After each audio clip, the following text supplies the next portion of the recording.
Hi guys, in today's video we're going to be talking about airbrushes, but first of all I want to say a huge thank you to airbrushes.com who sent me the compressors and the airbrushes out for review. Now I've been working with airbrushes.com for over 5 years now guys, and now I can say that I will be exclusively working with airbrushes.com in all future airbrushing videos. So you'll know exactly where my airbrushes come from and you'll know exactly where my compressors come from, and I'll be mentioning it in my future videos. If you check the description box down below, you'll find a direct link to their web store, and you can check out the products that you see in front of you and other great products they sell on their web store.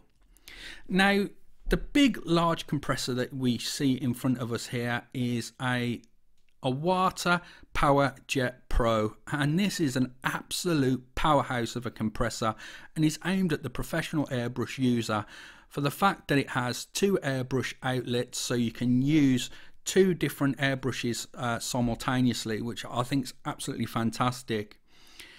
Also, I have an Awata Highline HP BH airbrush, which is another fantastic Awata airbrush, and it comes with a MAC valve, as you can see I'm pointing to at the front of the airbrush, which stands for micro air control valve, which helps you adjust the flow of air at the front of the airbrush there, which is fantastic.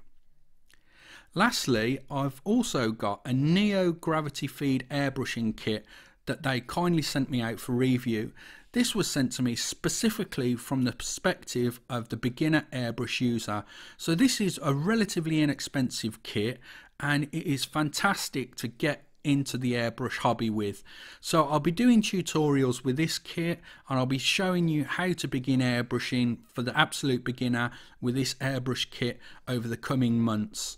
So guys, let me know what you think of my plan for the reviews of this equipment. More tutorials on airbrushing than ever before guys. And just lastly guys, I want to say a huge thank you once again to airbrushes.com.